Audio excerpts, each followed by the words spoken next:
The first day I met Nancy, I thought my life had just entered heaven. But little did I know that I was walking straight into a trap that would bury my future. The kind of trap you never expect because it looks like blessing at first. Before I continue, click subscribe or follow right now to participate in my next giveaway. My name is Charles, and I was just a normal 23-year-old boy in the university. I came from an average family. My father was a retired civil servant, my mother a small trader. We were not poor, but we were not rich either. We could afford food and school fees, but all those flashy things, cars, gadgets, expensive clothes, I could only admire them from afar. Yet deep inside me, I always longed for comfort, for luxury, for the kind of life where you don't need to think twice before buying something. Maybe that was my weakness. Maybe it was my hunger for comfort that led me to where I am now. I remember that hot afternoon like it was yesterday. I had just finished writing a long, tiring test, and I was walking down the road outside campus. The sun was harsh, my shirt soaked with sweat, my shoes covered in dust. Then suddenly, a black Jeep stopped right in front of me.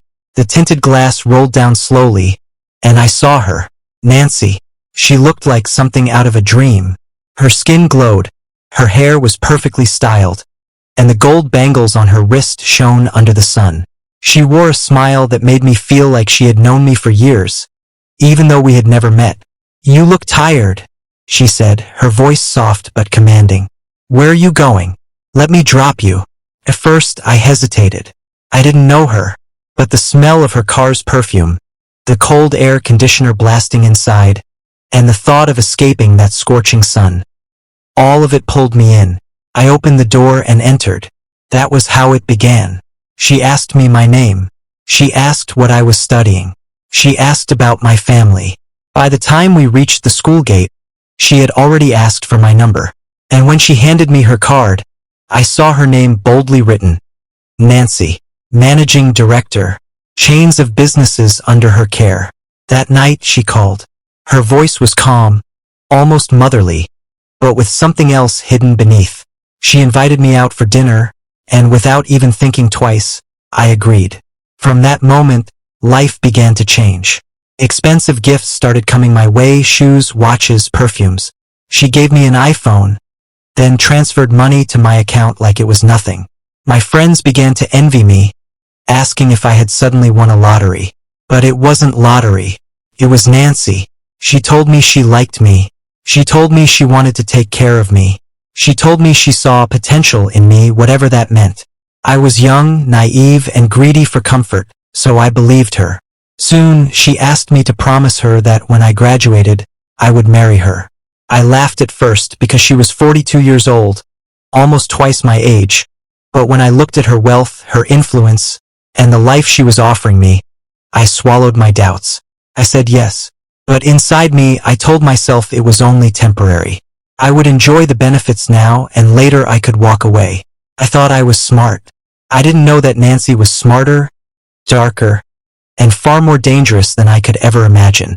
The moment that pushed everything into the storm came one night when she surprised me at my hostel with a car key in her hand. "Charles," she said with that knowing smile, "this is yours now. From today, you don't need to walk in the sun again." My roommates screamed in excitement, patting me on the back, calling me big boy. I laughed with them, but deep in my heart, I knew this gift had tied me to her in a way I couldn't yet understand. I thought it was love. I thought it was blessing. But that night, when I drove her car for the first time and felt the stares of envy from everyone, at first, everything looked like joy, but little by little, I began to feel the weight of it. Nancy's love was not like the love of a normal woman. It was heavy, almost choking. She gave me things, yes, but behind every gift was an invisible chain. When I drove the car she bought for me to campus, my mates looked at me with admiration. Girls who never noticed me before suddenly smiled at me, asking for a ride, asking for help. Some even called me chairman behind my back. I liked the attention. I liked the way people now respected me. But deep down, I knew it wasn't me they were respecting. It was Nancy's money. Nancy would call me every night. She wanted to know where I was, who I was with, what I was doing. At first, I thought it was normal, maybe just care. but soon it became suffocating. "Charles, why didn't you pick up at the first ring?" she would ask. "Charles, who is that talking in the background? Charles, I don't like when you sound distracted." She never shouted. Her voice was always calm, but there was a sharp edge in it that made me afraid to argue. The problem started when I tasted freedom with her money. I began going out with campus girls. At night, I would sneak out to clubs, buy drinks, and show off. The same boys who used to laugh at me now wanted to sit at my table. The same girls who ignored me now followed me like bees to honey. I felt like a king, and the money Nancy gave me was the crown on my head. But during the day, I pretended to be her good boy. When she visited, I acted gentle, humble, grateful. I told her sweet words, held her hands, and pretended she was the only one. She believed me, or so I thought. One evening, I came back to my hostel after a long night of drinking and dancing.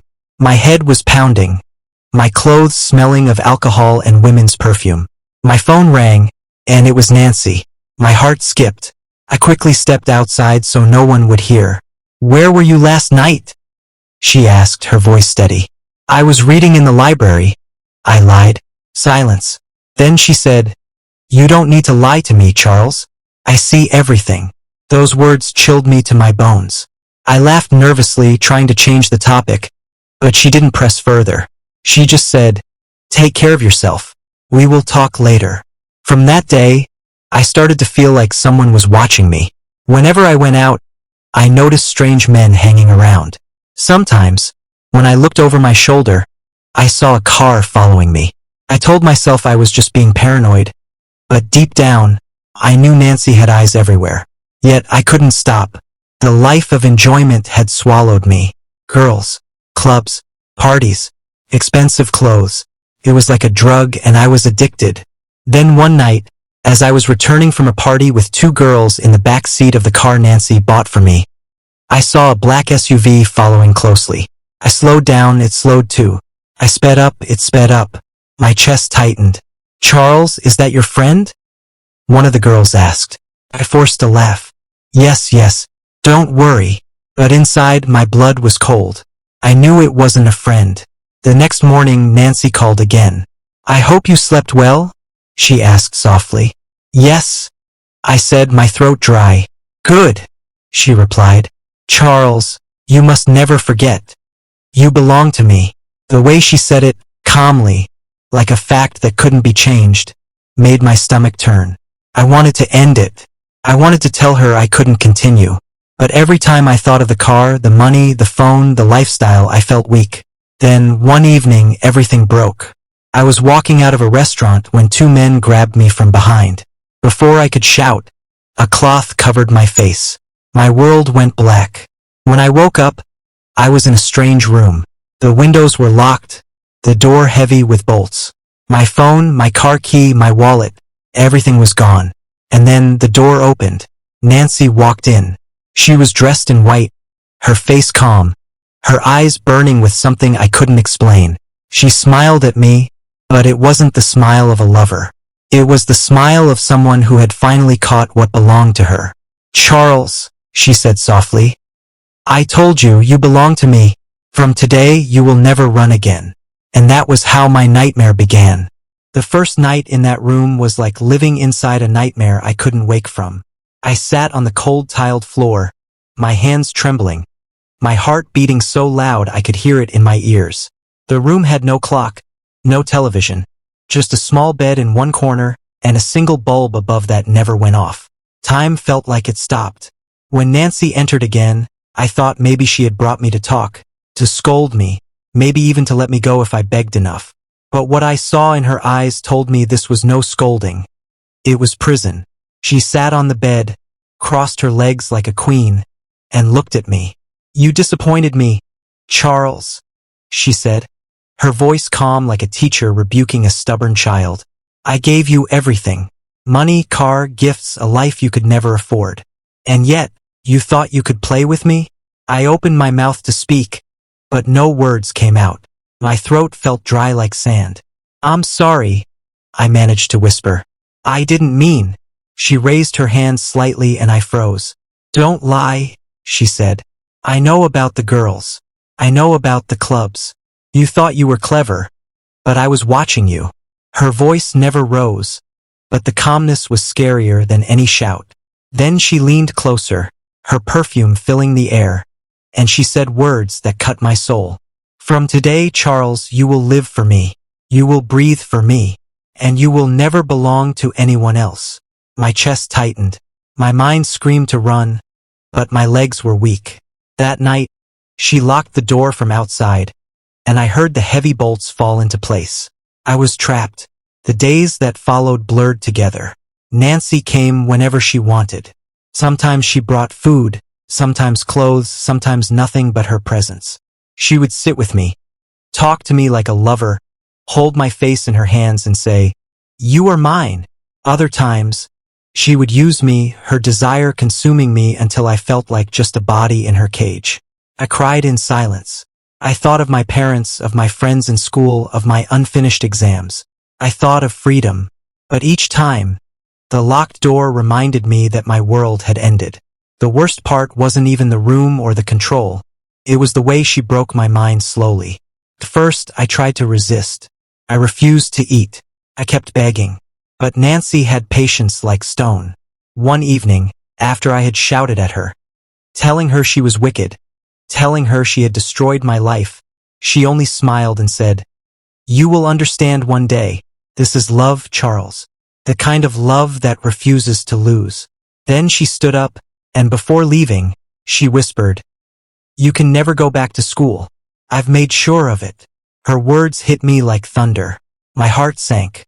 My future, my education, everything. I could feel it slipping away. Weeks passed. Or maybe it was months. I lost count of days. I no longer knew if it was morning or night. I no longer knew who I was. The only constant was Nancy's visits. She became my air, my food, my prison. Then one day, I overheard something that shattered the last hope I held. Two men, her guards, were talking outside the door. One said, "Madam said the boy's people think he ran away. She don't want anybody to find him." My head spun. My parents thought I ran away? My friends thought I abandoned school? Nobody was coming for me? That night, when Nancy came in, I couldn't hold it anymore. I fell on my knees before her, tears running down my face. "Please," I begged. "Let me see my family. Let me just explain to them.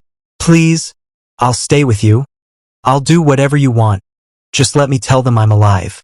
She looked at me for a long time. Then, slowly, she bent down, lifted my chin, and smiled. "Charles," she said, her voice like ice. "Your family doesn't need you anymore. You are mine now. Only mine." Her words broke me completely. After that night, something inside me began to die. I stopped fighting. I stopped begging.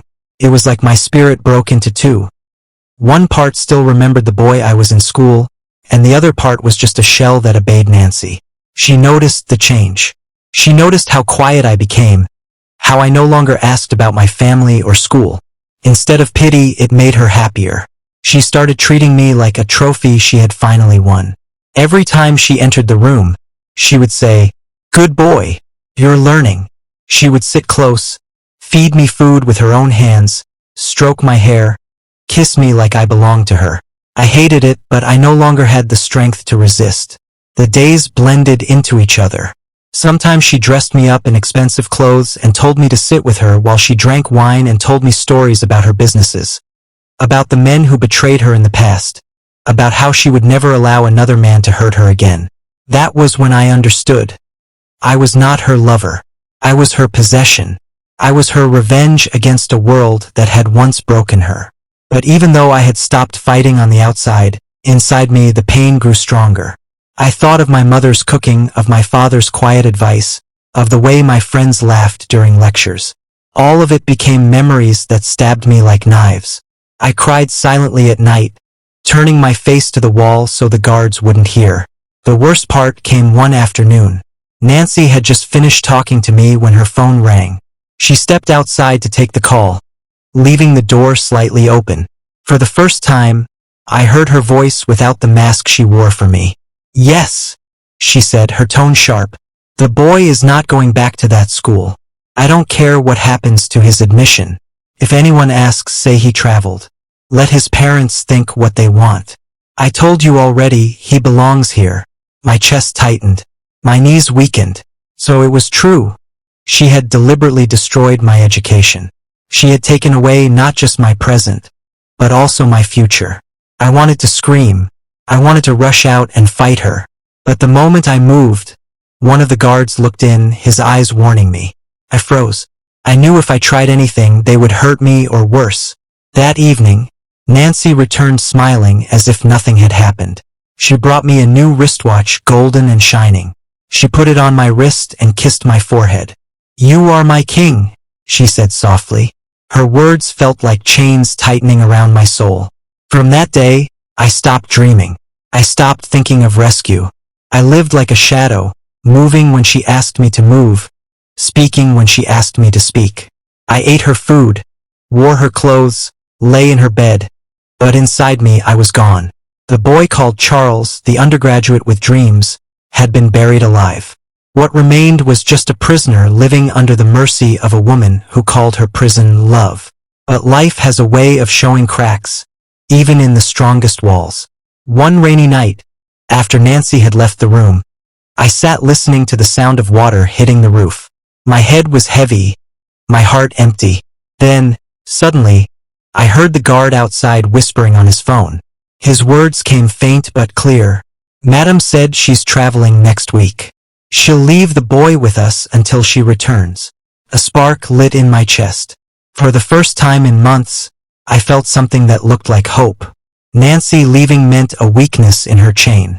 But hope is dangerous, because hope can either save you or destroy you completely. The night Nancy traveled was the longest night of my life. I sat on the edge of the bed, my ears sharp, my heart pounding like a drum. I kept hearing her last words before she left. "Be a good boy, Charles. I'll be back soon."